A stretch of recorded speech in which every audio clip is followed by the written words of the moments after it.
വചനം തിരുവചനം.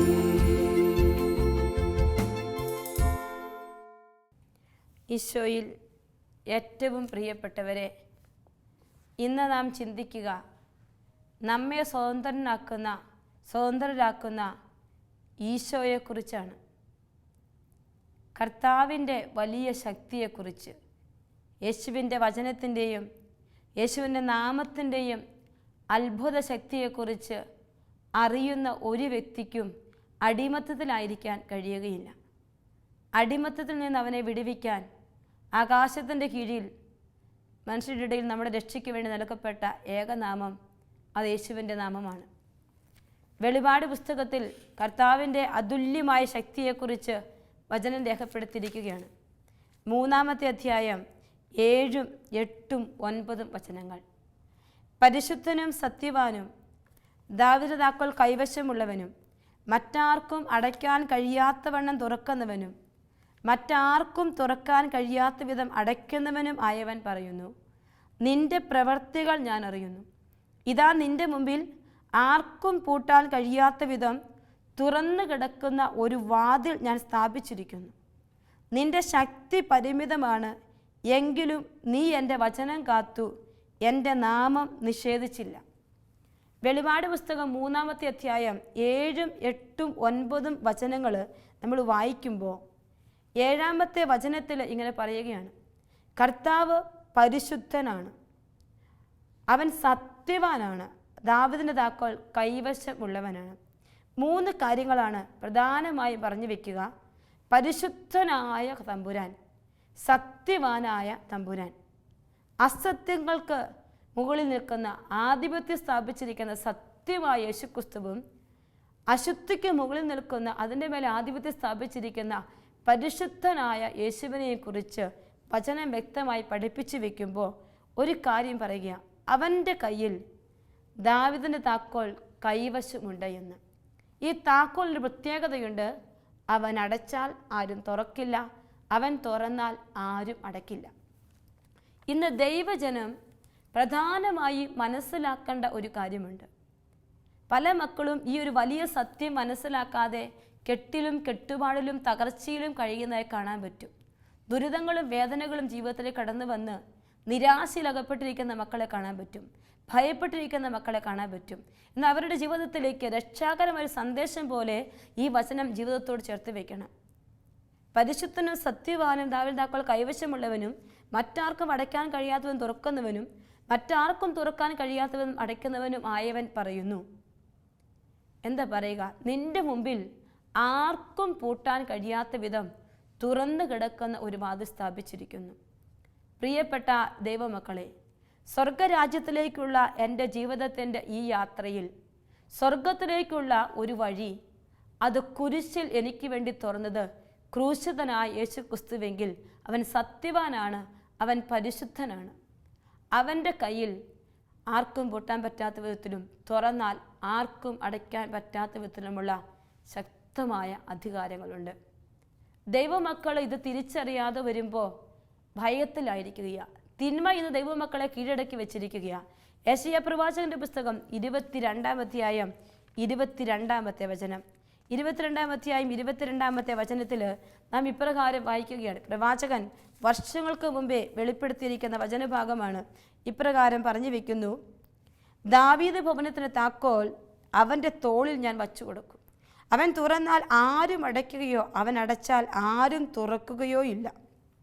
പ്രിയപ്പെട്ടവരെ, ഉത്തുതനായ ഈശോയെക്കുറിച്ച്, സ്വർഗത്തിലായിരിക്കുന്ന ദൈവപുത്രനെക്കുറിച്ച് വർഷങ്ങൾക്ക് മുമ്പ് പ്രവാചകൻ പ്രവചിച്ചെങ്കിൽ ബൈബിളിൻ്റെ അവസാന ഭാഗമായി വെളിപാടിലും യോഹന്നാൻ ശ്ലീഹ രേഖപ്പെടുത്തിയിരിക്കുകയാണ്.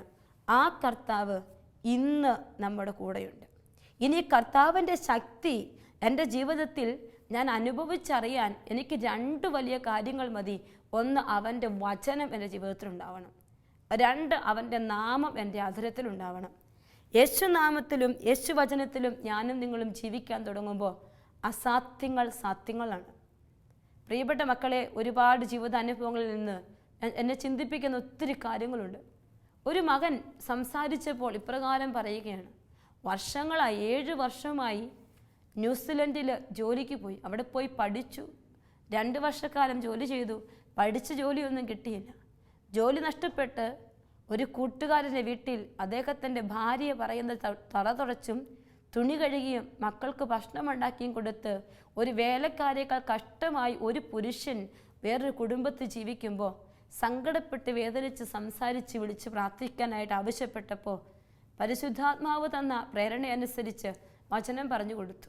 കർത്താവിൻ്റെ അതുല്യ ശക്തി നീ മനസ്സിലാക്കുക, ഈ ഒരു കെട്ടിൽ നിന്ന് കർത്താവ് നിന്നെ പൊട്ടിക്കും എന്ന് പറഞ്ഞ് ഒരു വചനം പറഞ്ഞു കൊടുക്കുകയാണ്. യെശയ്യാ പ്രവാചകന്റെ പുസ്തകം 22:22 ആവർത്തിച്ച് പറഞ്ഞ് പ്രാർത്ഥിച്ചോളാൻ പറഞ്ഞ് ഇന്ന് പകല് പറഞ്ഞ് പ്രാർത്ഥിച്ചു കൊടുത്തെങ്കിൽ പിറ്റേ ദിവസം ഉച്ചയ്ക്ക് അത്ഭുതകരമായി ആ മകൻ്റെ മെയില് ഇപ്രകാരം എഴുതി വെച്ചിരിക്കുക, സിസ്റ്ററെ ദൈവം ഇറങ്ങി വന്ന് തൊട്ടു.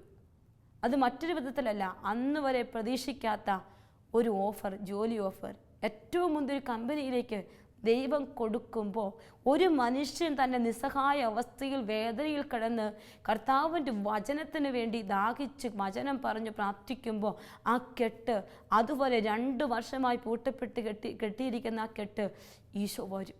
വചനത്തിൽ ഈശോയാ, അവൻ വചനമാണെന്ന് യോഹന്നാൻ സുവിശേഷത്തിൽ എഴുതി വെച്ചിട്ടുണ്ടെങ്കിൽ ആ വചനമാകുന്ന തമ്പുരാൻ ഇറങ്ങി നിൽക്കും. അവൻ തട്ടി പൊട്ടിച്ച് നിന്നെ പുറത്തേക്ക് കൊണ്ടുവരും. അന്ന് തിരിച്ചറിയണം, നീ അത് മനസ്സിലാക്കണം. നമ്മുടെ ചില ജീവിതങ്ങൾ അസ്തിത്വം പോലും നഷ്ടപ്പെട്ട് ഐഡൻറ്റിറ്റി പോലും ഇല്ലാത്ത അവസ്ഥയിൽ നിൽക്കുകയാണ്. ആ വചനം അത് മനസ്സിലാക്കുമ്പോൾ ജോബിൻ്റെ പുസ്തകം 42-ാം അധ്യായം 2-ാം വചനം ഇപ്രകാരം എഴുതി വെച്ചിട്ടുണ്ട്, കർത്താവേ അങ്ങേക്കെല്ലാം സാധിക്കുമെന്നും അങ്ങയുടെ യാതൊരു ഉദ്ദേശത്തെയും ആർക്കും തടയാനാവില്ലെന്നും ഞാൻ അറിയുന്നു. ജോബ് ഏറ്റു പറയുകയാണ്, ദൈവമേ നിനക്കെല്ലാം സാധിക്കും, നിൻ്റെ യാതൊരു ഉദ്ദേശത്തെയും ആർക്കും തടയാനാവില്ല. ഇന്ന് ഓരോ ക്രിസ്ത്യാനിയും ആഴത്തിൽ വിശ്വസിക്കണം, നിന്നെ ആർക്കും തോൽപ്പിക്കാൻ പറ്റില്ല, ദൈവം നിൻ്റെ കൂടെയുണ്ട്. റോമ 8:30 ദൈവം നമ്മുടെ പക്ഷത്തെങ്കിൽ ആര് നമുക്കെതിരെ നിൽക്കും? എന്തിനാ ഭയപ്പെടുന്ന ഒത്തിരി ജീവിതങ്ങൾ അവരെന്തെങ്കിലും ചെയ്തതുകൊണ്ടാണോ? അടിക്കടി രോഗങ്ങൾ, ഭയമാണ്, ആകുലതയാണ്, ഉത്കണ്ഠയാണ്, ഞെക്കി വെച്ചിരിക്കുന്ന അവസ്ഥ. ഈ ഒരു അവസ്ഥയിൽ നിന്ന് പുറത്തു വരാൻ കർത്താവ് നമ്മോട് ആവശ്യപ്പെടുന്ന 2 ആയുധങ്ങൾ നമ്മൾ ധരിക്കണം. ഒന്ന് യേശുവിൻ്റെ വചനവും ഒന്ന് യേശുവിൻ്റെ നാമവും. യേശുവിൻ്റെ വചനം നമ്മളെ വിടുവിക്കും, നമ്മളെ ശക്തിപ്പെടുത്തും. അവൻ ജീവനുള്ളവനാ. അനേകം ജീവിതങ്ങളോട് പങ്കുവെച്ച് സംസാരിക്കുമ്പോൾ ഞാൻ ഓർക്കാറുണ്ട്, അവരുടെ കുടുംബത്തിൽ നിൽക്കുന്ന ദൈവ സാന്നിധ്യമാണ് വിശുദ്ധ ഗ്രന്ഥം എന്ന് പറയുന്നത്. ആ ഗ്രന്ഥം ആവർത്തിച്ചെടുത്ത് വായിച്ചാൽ ഈ പീഡയിൽ നിന്ന് വലിയ മോചനം കിട്ടുമെന്ന് വചനം പറഞ്ഞു വെക്കുന്നുണ്ട്. ജെറമ്യാ പ്രവാചകന്റെ പുസ്തകം 30-ാം അധ്യായം 8-ാമത്തെ വചനം ഇങ്ങനെ എഴുതിയിരിക്കുകയാണ്. ജെറമ്യാ 30:8 സൈന്യങ്ങളുടെ കർത്താവ് അരുളി ചെയ്യുന്നു, അന്ന് ഞാൻ അവരുടെ കഴുത്തിലെ നുകം തകർക്കും, കെട്ടുകൾ പൊട്ടിക്കും, വിദേശികൾ അവരെ അടിമകളാക്കുകയില്ല. ജെറമ്യാ പ്രവാചകന്റെ പുസ്തകത്തിൽ 30-ാമത്തെ അധ്യായത്തിൻ്റെ ഹെഡിങ് തന്നെ രക്ഷയുടെ വാഗ്ദാനമാണ്. അത് മുഴുവൻ വായിക്കുമ്പോൾ സുഖപ്പെടുത്താനാവാത്ത വിധം വലിയ ക്ഷതമേറ്റിരിക്കുന്ന, മുറിവുകളായിരിക്കുന്ന, വാദിക്കാൻ ആരുമില്ലാത്തവർക്ക്, മരുന്നില്ലാത്തവർക്ക്, സൗഖ്യമില്ലാത്തവർക്ക് ഇതാ ദൈവം സൗഖ്യമായി വരികയാണ്. നമ്മൾ കാണും പ്രവാചകന്റെ പുസ്തകം 30-ാം അധ്യായം 12-ാമത്തെ വചനം പറയുക, കർത്താവ് അരുളി ചെയ്യുന്നു, സുഖപ്പെടുത്താനാവാത്ത വിധം നിനക്ക് ക്ഷതമേറ്റിരിക്കുന്നു, നിന്റെ മുറിവ് ഗുരുതരമാണ്, നിനക്ക് വേണ്ടി വാദിക്കാൻ ആരുമില്ല, നിന്റെ മുറിവിന് മരുന്നില്ല, നിനക്ക് സൗഖ്യം ലഭിക്കുന്നില്ല, നിന്റെ സ്നേഹിതരെല്ലാം നിന്നെ മറന്നിരിക്കുന്നു. ഇങ്ങനെയുള്ള ഒരുപാട് ജീവിതങ്ങൾ ഇന്നുണ്ട്, ഒരുപാട് ജീവിതങ്ങൾ ഈ ലോകത്തിലുണ്ട്. അവർക്കൊണ്ട് വചനം പരിശുദ്ധം പറയുകയാണ്, നിന്റെ സ്നേഹിതരെല്ലാം നിന്നെ മറന്നിരിക്കുന്നു, അവർ നിന്റെ കാര്യം അന്വേഷിക്കുന്നതേയില്ല. എന്നാൽ ഇവിടെയെല്ലാം നിന്റെ അസംഖ്യം അകൃത്യങ്ങളും ഘോരമായ പാപങ്ങൾ നിമിത്തം ക്ഷതമേൽപ്പിക്കുന്ന ശത്രുവിനെ പോലും ക്രൂരമായി ശിക്ഷിക്കുന്നവനെ പോലെയും ഞാൻ നിന്നെ മുറിപ്പെടുത്തി. നിനക്ക് വേദനയുണ്ട്, നിന്റെ ഈ വേദനയിൽ പാപങ്ങളും കുറവുകളൊക്കെ കൊണ്ട് ചില ജീവിതങ്ങൾ തകർന്നിരിക്കുന്നു. ജഡിക പാവത്തിൻ്റെ അവസ്ഥയിൽ കുടുംബം തകർന്നു പോയിരിക്കുന്ന അവസ്ഥ, മക്കളുടെ ഭാവി നഷ്ടപ്പെട്ടു, ഇങ്ങനെ ഒന്നുമില്ലാത്ത അവസ്ഥയിൽ നിൽക്കുന്ന മക്കളോട് കർത്താവ് പറയുക, ജെറമ്യാ 30:8 സൈന്യങ്ങളുടെ കർത്താവ് അരുളി ചെയ്യുന്നു, അന്ന് ഞാൻ അവരുടെ കഴുത്തിൽ നുകം തകർക്കും, കെട്ടുകൾ പൊട്ടിക്കും, വിദേശികൾ അവരെ അടിമകളാക്കുകയില്ല. പ്രിയപ്പെട്ടവരെ, ആ അന്നെന്ന് പറയുന്ന ഇന്നാ എൻ്റെ ഈശോ, നമ്മുടെ ഈശോ മനുഷ്യനായി അവതരിച്ച് അവൻ നമുക്ക് വേണ്ടി കുരിശിൽ മരിച്ച് സാത്താൻ്റെ കയ്യിൽ നിന്ന് എന്നെയും നിങ്ങളെയും വിടുവിച്ചു എന്ന വലിയ സത്യം മനസ്സിലാക്കിയാൽ ഭയപ്പെട്ടും ആകുലപ്പെട്ടും നിരാശപ്പെട്ടും ഒളിച്ചിരിക്കേണ്ട കാര്യമില്ല. എത്ര വലിയ ജയിലുകളുടെ ആഴങ്ങളിലാണെങ്കിലും കർത്താവ് നിന്നെ പൊക്കിക്കൊണ്ടുവരും. എത്രയോ വ്യക്തികളുടെ ജീവിതങ്ങളാണ് മുങ്ങിത്താഴാൻ പോകുന്ന ഒരുപാട് ജീവിതങ്ങൾ. പെട്ടെന്ന് വലിയൊരു അപകടത്തിൽപ്പെട്ട് തകർന്നു പോകുമ്പോൾ ഇനി ജീവിതമില്ല, കണ്ണടച്ചിരിക്കുന്ന സമയത്ത്, കാറ് 4 മലക്കം മറിഞ്ഞ് തീരുന്ന വിചാരിക്കുന്ന സമയത്ത് ഒരു കുഞ്ഞു പോറൽ പോലും ഇല്ലാതെ എഴുന്നേൽപ്പിച്ച് നിർത്തുന്ന ജീവിതങ്ങളെ, ദൈവം കൊണ്ടുവന്നിരുത്തുന്ന ജീവിതങ്ങളെ കണ്ടിട്ടുണ്ട്. പ്രിയപ്പെട്ടവരെ, വിശ്വാസം, കർത്താവിൻ്റെ വചനം, കർത്താവിൻ്റെ നാമം, നിന്റെ യാത്ര കർത്താവിൻ്റെ കൂടെയാണോ? കർത്താവ് നിന്നെ രക്ഷിക്കും. നീ ആഴത്തിൽ വിശ്വസിക്കണം, അവന് എന്നെ രക്ഷിക്കാൻ ശക്തിയുണ്ട്, എൻ്റെ ജീവിതത്തിൽ അവൻ കടന്നു വരും. ജെറമ്യാ 30:17 വചനം പറഞ്ഞു വെക്കുകയാ, ഞാൻ നിനക്ക് വീണ്ടും ആരോഗ്യം നൽകും, നിന്റെ മുറിവുകൾ ഞാൻ സുഖപ്പെടുത്തും. കർത്താവ് അരുളി ചെയ്യുന്നു, അവർ നിന്നെ ഫ്രഷ്ട എന്നും ആരും തിരിഞ്ഞു നോക്കാത്ത സിയോൻ എന്നും വിളിച്ചില്ലേ? ഇങ്ങനെയുള്ള ജീവിതങ്ങൾ എത്രയുണ്ട്. നീ നശിച്ചുപോയി, നിനക്ക് നന്മയൊന്നുമില്ല, നീ പോക്കുകസ, ഇങ്ങനെ പറയുന്ന എത്രയോ ജീവിതങ്ങളെ നമ്മൾ കാണുന്നത്. ഈശോ ഇന്ന് ആ മനസ്സുകളോട് പറയുക, ഞാൻ നിനക്ക് വീണ്ടും ആരോഗ്യം നൽകും, നിന്റെ മുറിവുകൾ ഞാൻ സുഖപ്പെടുത്തും. കർത്താവ് അരുളി ചെയ്യുന്നു, അവർ നിന്നെ ഫ്രഷ്ട എന്നും ആരും തിരിഞ്ഞു നോക്കാത്ത സിയോൻ എന്നും വിളിച്ചില്ലേ? എന്നാൽ അടുത്ത വചനം പറയുകയാണ്, യാക്കോബിൻ്റെ കൂടാരങ്ങളുടെ ഭാഗധേയം ഞാൻ പുനഃസ്ഥാപിക്കും, അവരുടെ വാസസ്ഥലങ്ങളോട് ഞാൻ വലിയ കാരുണ്യം പ്രകടിപ്പിക്കും. നഗരം നാശക്കൂമ്പാട്ടിൽ നിന്ന് വീണ്ടും പണിയപ്പെടും, കൊട്ടാരം അതിൻ്റെ സ്ഥാനത്ത് നിന്ന് വീണ്ടും ഉയർന്നു നിൽക്കും. പ്രിയപ്പെട്ടവരെ, കർത്താവ് നമ്മളെ അനുഗ്രഹിക്കും, കർത്താവ് നമ്മളെ രക്ഷിക്കും. വചനമാകുന്ന ഈശോയെ ചേർത്ത് പിടിക്കണം. നാവിൽ ഈശോയുടെ നാമം ഉരുവിട്ടുകൊണ്ടേയിരിക്കണം. ഈശോയുടെ നാമം ഉരുവിട്ട് നീ പ്രാർത്ഥിച്ചുകൊണ്ടിരിക്കുമ്പോൾ നിൻ്റെ ജീവിതത്തിലേക്ക് ഈശോ വലിയ വലിയ അടയാളങ്ങളും അനുഗ്രഹങ്ങളും ചെയ്യും. ഒരു മോൻ ഖത്തർ ജോലിയായിരുന്നു. ഖത്തർ ജോലി കഴിഞ്ഞിട്ട് അവന് പെട്ടെന്ന് 4 വർഷം കൊണ്ട് ജോലി നഷ്ടപ്പെട്ട് വീട്ടിലേക്ക് വന്നു. ഒന്നും ചെയ്യാൻ പറ്റുന്നില്ല. പല കമ്പനികളിലേക്ക് മാറി ജോലിക്ക് അയച്ചു, ഒന്നും കിട്ടുന്നില്ല. തിരിച്ച് വീണ്ടും ചേട്ടൻ്റെ കമ്പനിയിൽ ജോലി കിട്ടാൻ ആഗ്രഹിച്ച് ഖത്തറിലേക്ക് അവൻ ചെന്നു. ചേട്ടൻ ആരുടെയൊക്കെ കയ്യും കാലും പിടിച്ച് ഒരു കമ്പനിയിൽ ഇൻ്റർവ്യൂവിന് അവനെ വിളിക്കുക. അപ്പോൾ വിളിക്കുമ്പോൾ ഈ മകൻ പഠിച്ചിരിക്കുന്നത് കമ്പ്യൂട്ടർ എഞ്ചിനീയറിംഗാണ്, 4 വർഷത്തിൻ്റെ. അതിനോടൊപ്പം തന്നെ അവൻ ലണ്ടനിൽ നിന്ന് കേംബ്രിഡ്ജ് യൂണിവേഴ്സിറ്റിയിൽ നിന്ന് മറ്റൊരു കോഴ്സും പഠിച്ച് പാസ്സായിട്ടുണ്ട്. പോകും വഴിയിൽ ചേട്ടൻ രാവിലെ പറഞ്ഞു, മോനെ, നിനക്ക് ഒരുപാട് ഇൻ്റർവ്യൂ അറ്റൻഡ് ചെയ്തിട്ട് ഒരു കൃപയില്ല, നീ ഒരു കാര്യം ചെയ്യും, മുട്ടയിൽ നിന്ന് കൈവിരിച്ച് പിടിച്ച് യേശുവേ എന്ന് ആവർത്തിച്ചൊരു 20 മിനിറ്റ് പറഞ്ഞിട്ട് നീ പോ. ഈശോ പറയുന്നത് മാത്രമേ നിൻ്റെ അതിർത്തിൽ നിന്ന് പറയാൻ പാടുള്ളൂ, വേറെ ഒന്നും നീ പറയരുത്. അങ്ങനെ ചേട്ടൻ നിർബന്ധപ്രകാരം, വലിയ വിശ്വാസമൊന്നുമില്ലെങ്കിൽ ആ മോൻ നിലത്ത് മുട്ടുകുത്തി കൈവിരിച്ച് 20 മിനിറ്റ് ചേട്ടനും അനിയനും കൂടി യേശുവേ എന്ന് പറഞ്ഞിട്ട് പോവുക. പോകാൻ തന്നെ ചേട്ടൻ പറഞ്ഞു, നിൻ്റെ CV ഒക്കെ ഞാൻ പരിശോധിച്ചു, CVയിൽ കേംബ്രിഡ്ജ് യൂണിവേഴ്സിറ്റിയിലെ ആ സർട്ടിഫിക്കറ്റ് വെച്ചിട്ട് അത് എടുത്തു കളഞ്ഞാലേ, അത് കണ്ടാൽ അവർ നിനക്ക് ജോലി തരില്ല, അവൻ്റെ അത് എടുത്തു മാറ്റണം. അവൻ്റെ നോർമലായ സർട്ടിഫിക്കറ്റുമൊക്കെയായി അവൻ്റെ കൂടുതൽ എഡ്യൂക്കേഷനായിട്ടുള്ള സർട്ടിഫിക്കറ്റ് മാറ്റി വെച്ചിട്ട് അവൻ അവിടെ കമ്പനിയിൽ ചെല്ലുക. ഇൻ്റർവ്യൂവിന് ചെന്നു. ഇൻ്റർവ്യൂ ആളുകൾ ഇവരുടെ ഇതെല്ലാം പരിശോധിച്ചു. വലിയ കാര്യമായിട്ടൊന്നും ഇവന് അറിയാൻ പറ്റിയില്ല, പറയാൻ പറ്റിയില്ല. എന്നാൽ പെട്ടെന്ന് ഈ ഇൻ്റർവ്യൂ നടത്തിക്കൊണ്ടിരിക്കുന്ന മനുഷ്യൻ ചോദിക്കുക, നിനക്ക് വേറെ എന്തെങ്കിലും അതർ ക്വാളിഫിക്കേഷൻ ഉണ്ടോ? അവൻ പെട്ടെന്ന് പറഞ്ഞു, ഇനിയൊരു ക്വാളിഫിക്കേഷൻ, പറയാൻ പാടില്ലാത്ത കാര്യം അവനത് പറഞ്ഞപ്പോൾ ആ മനുഷ്യൻ പറഞ്ഞു, ഡീറ്റെയിൽ കൊണ്ടുവരാം. 1 മണിക്കൂർ റിപ്പോർട്ട് സബ്മിറ്റ് ചെയ്തപ്പോൾ അവർ പറഞ്ഞു, നീയാണ് ഈ ജോലിക്ക് ഏറ്റവും യോഗ്യൻ. ഇന്ന് ഖത്തറിൽ ഒരു വലിയ കമ്പനിയിൽ പ്രതീക്ഷിക്കാവുന്നതിനപ്പുറത്തൊരു സാലറിയിൽ ഈ കർത്താവ് ജോലി കൊടുത്തപ്പോൾ ആ മകൻ പങ്കുവെച്ചത് ഞാൻ ഓർക്കുകയാണ്.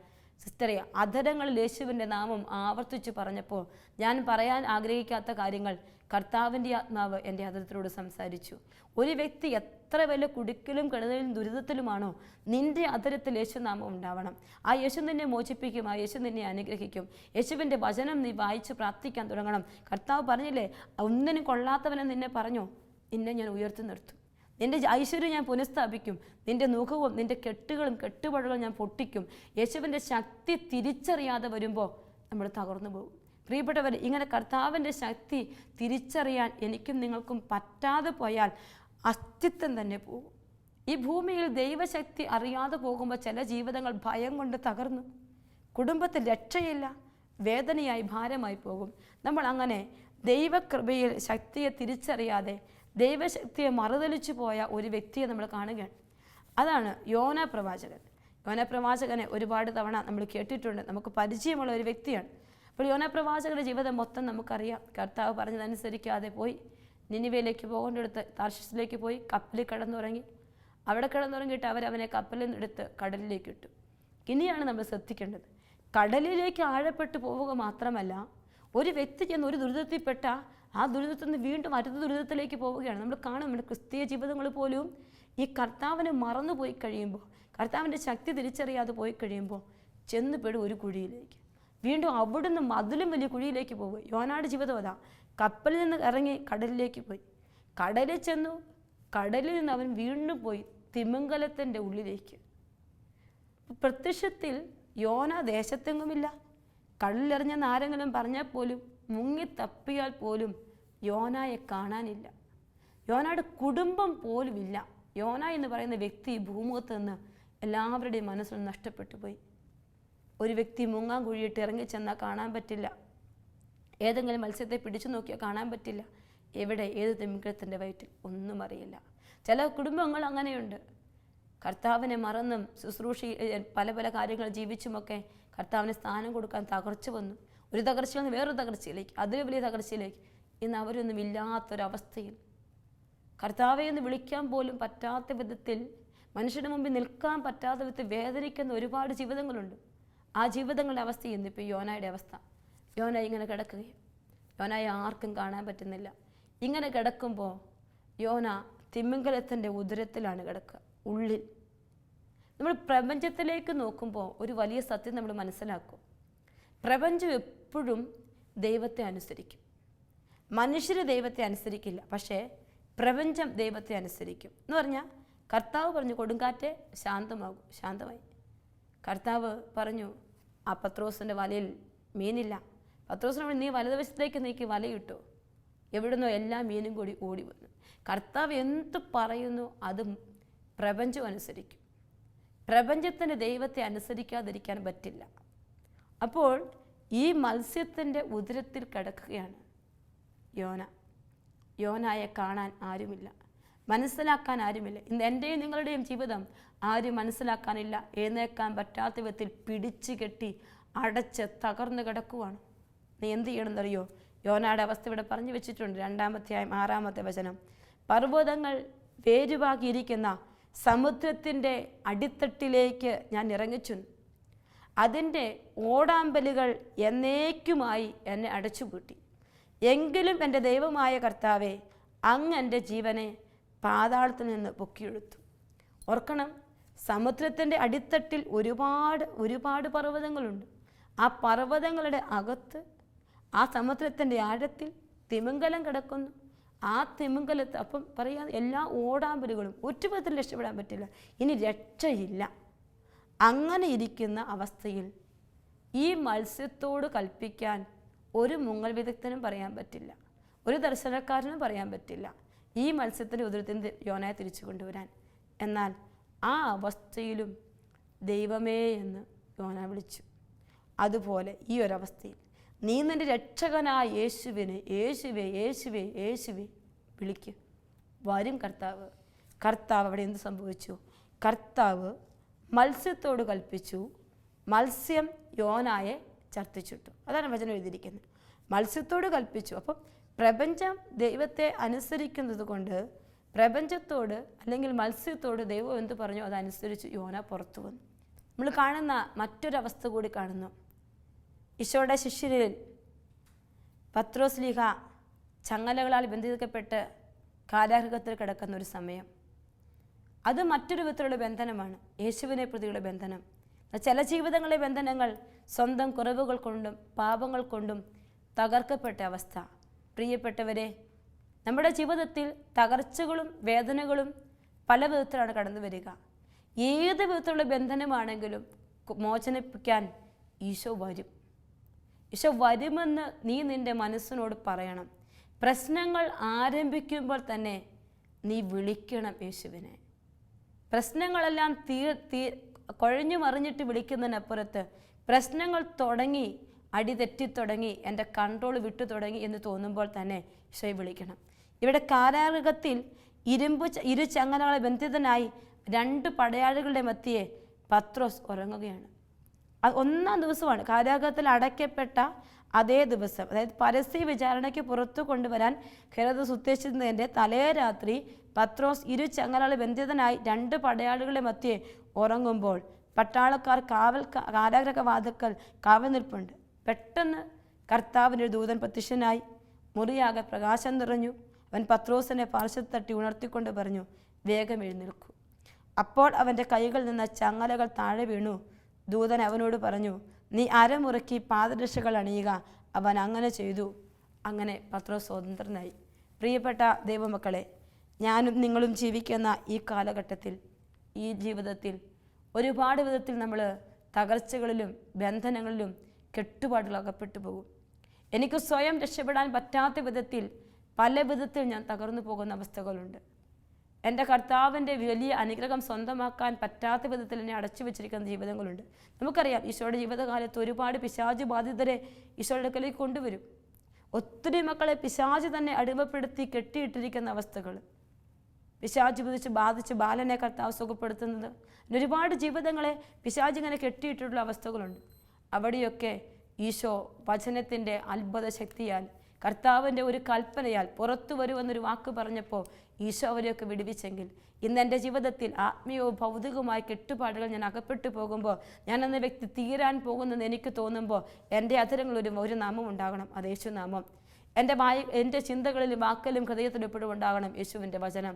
ഞാൻ യേശുവിൻ്റെ വചനം വായിച്ച് യേശുവിൻ്റെ നാമം ആവർത്തിച്ച് പറയാൻ തുടങ്ങുമ്പോൾ ഒരു തിന്മയും എന്നെ തൊടുകയില്ല, ഒരു കുറവുകളും എനിക്ക് വരികയില്ല. ഈ നാമം ആവർത്തിച്ച് പറഞ്ഞാൽ ദൈവശക്തിയുടെ ജീവിതത്തിലേക്ക് ഇറങ്ങി വരുന്നത് കൺമുമ്പിൽ എനിക്ക് കാണാൻ പറ്റും. കർത്താവ് എൻ്റെ കൂടെ നിൽക്കുന്നത് എനിക്ക് കാണാൻ പറ്റും. ഞാൻ നിനക്ക് വേണ്ടി പൊരുതും, ഞാൻ നിനക്ക് വേണ്ടി വാദിക്കും, ഞാൻ നിൻ്റെ ഒപ്പം നിൽക്കും. ആ കർത്താവിനെ നമുക്ക് കാണാൻ പറ്റേണ്ടത് എൻ്റെ മുഖം അഴിച്ചു മാറ്റി, മുറിവുകൾ സുഖപ്പെടുത്തി എന്നെ പുറത്തു കൊണ്ടുവരുന്ന പുതിയ വ്യക്തിയാക്കി എന്നെ മാറ്റുന്ന, കരുണയുടെ സ്നേഹം കയർ പിടിച്ച് എന്നെ സ്നേഹിക്കുന്ന എൻ്റെ ഈശോയെ ഞാൻ തിരിച്ചറിയണം. ഈ നാളിൽ എൻ്റെ പ്രിയപ്പെട്ട ദൈവമക്കളെ, ഈശോയെ എത്രമാത്രം ചേർത്ത് പിടിക്കാൻ പറ്റുമോ അത്രമാത്രം നീ സ്വതന്ത്രനാകും. ഏതെല്ലാം മേഖലകൾ നിനക്ക് കെട്ടുണ്ടോ അവിടെയെല്ലാം നീ ഈശോയെ ചേർത്ത് പിടിക്കണം. എൻ്റെ ഈ ധ്യാന കേന്ദ്രങ്ങൾ യേശുവേ യേശുവേ എന്ന് ഉറക്കെ വിളിപ്പിക്കുക. മറ്റൊന്നും കൊണ്ടല്ല, നിൻ്റെ അത്തരം കൊണ്ട് നീ യേശുവേ യേശുവേ എന്ന് വിളിക്കാൻ തുടങ്ങുമ്പോൾ എപ്പോഴൊക്കെ നിൻ്റെ ജീവിതത്തിലേക്ക് തിന്മയുടെ ശക്തികൾ നീ കർത്താവിനെ മാറ്റി നിർത്തിയപ്പോൾ കടന്നു വന്നോ, അതെല്ലാം നിൻ്റെ ജീവിതത്തിൽ മാറാൻ തുടങ്ങും. നീ സ്വതന്ത്രമാകാൻ തുടങ്ങും. ഒരുപാട് അത്ഭുതങ്ങൾ യേശുവെ എന്ന് വിളിക്കുമ്പോൾ സംഭവിക്കുന്നുണ്ടെങ്കിൽ, വചനം കേൾക്കുമ്പോൾ സംഭവിക്കുന്നുണ്ടെങ്കിൽ, ആ യേശുവിൻ്റെ നാമം നിൻ്റെ അതിർത്ത് നിരന്തരം ഉണ്ടാവണം. ഇന്ന് ഈ ലോകത്ത് നിനക്ക് ജീവിച്ച് മുന്നോട്ട് പോകാൻ പറ്റണമെങ്കിൽ യേശുനാമം നിന്നെ ശക്തിപ്പെടുത്തണം. യേശുവിൻ്റെ വചനം നിനക്ക് ധൈര്യം പകരണം. പ്രിയപ്പെട്ട ദൈവമക്കളെ, നമ്മുടെ ജീവിതത്തിൽ നമ്മളെ തകർത്ത് കളയുന്ന തിന്മയുടെ കോട്ടകളെ തകർക്കാൻ സത്യവാനും പരിശുദ്ധ നിഷ്കളങ്കനുമായ താക്കോൽ കൈവശമുള്ള കർത്താവ് ഇറങ്ങി വരും. ആ കർത്താവിൻ്റെ ജീവിതത്തിലേക്ക് ചേർത്ത് പിടിക്കാം. അവൻ്റെ ശക്തി നമുക്ക് അനുഭവിക്കാം. ഈ ലോകത്ത് ജീവിക്കുമ്പോൾ കോട്ട കെട്ടി സംരക്ഷിക്കാൻ കുരിശിൽ മരിച്ച് ഇറങ്ങി വന്ന, കൂടാരമടിച്ച് വസിക്കുന്ന എൻ്റെ കൂടെയുള്ള എൻ്റെ ഈശോയെ ഞാനും നിങ്ങളും അനുഭവിച്ചറിയട്ടെ. ഉത്തിതൻ്റെ ഒപ്പം നമുക്ക് നടക്കാം. ഉത്തിതൻ്റെ അഭൗമികമായ ശക്തി നമ്മുടെ ജീവിതത്തിലേക്ക് ഇറങ്ങി വരട്ടെ, നമ്മളെ ചേർത്ത് പിടിക്കട്ടെ. അതിനുള്ള കൃപ ചോദിച്ച് പ്രാർത്ഥിക്കാം. കണ്ണുകളടച്ച്, കർത്താവേ, എൻ്റെ ജീവിതത്തെ തിരുമുമ്പിലേക്ക് സമർപ്പിക്കുന്നു. ഈശോ, പല വിധത്തിലെ ബുദ്ധിമുട്ടുകൾ, കെട്ടുപാടുകൾ, തകർച്ചകൾ ഞങ്ങളെ അലട്ടുന്ന കർത്താവേ, നിൻ്റെ വലിയ നാമത്തിൻ്റെ ശക്തി, നിൻ്റെ വചനത്തിൻ്റെ ശക്തി ഇറങ്ങി വരട്ടെ. കർത്താവേ, ഈ ജീവിതത്തിൻ്റെ ഈ സാഹചര്യത്തിൽ ഈ ബുദ്ധിമുട്ടിൽ നിന്നുകൊണ്ട് ഞാൻ നിന്നെ ഓർക്കുകയാണ്. എൻ്റെ മുഖങ്ങൾ തകർത്ത് കളഞ്ഞ് നിനക്കെല്ലാം സാധിക്കുമെന്നും നിൻ്റെ യാതൊരു ഉദ്ദേശത്തെയും ആർക്കും തടയാനാവില്ലെന്നും ഞാൻ അറിയുന്നു. കുരിശിൽ മരിച്ച് എനിക്ക് വേണ്ടി സ്വർഗരാജന് വാതിൽ തുറന്നു തന്ന എൻ്റെ ഈശോയെ, എൻ്റെ ജീവിതത്തെ വിശുദ്ധിയിലേക്ക് നയിക്കാൻ തടസ്സം നിൽക്കുന്ന എല്ലാ തിന്മയുടെ കെട്ടുകളെയും കോട്ടകളെയും കർത്താവെ, എൻ്റെ വചനത്തിൻ്റെ അത്ഭുത ശക്തിയാലും നാമത്തിൻ്റെ ശക്തിയാലും നിർവീര്യമാക്കി എന്നെ അനുഗ്രഹിക്കണമേ, എന്നെ വീണ്ടെടുക്കണമേ, ഒത്തിരി സന്തോഷവും സാന്നിധ്യവും തരണമേ എന്ന് പ്രാർത്ഥിക്കുന്നു. നിത്യം പിതാവും പുത്രനും പരിശുദ്ധാത്മാവുമായി സർവേശ്വര. ആമേൻ.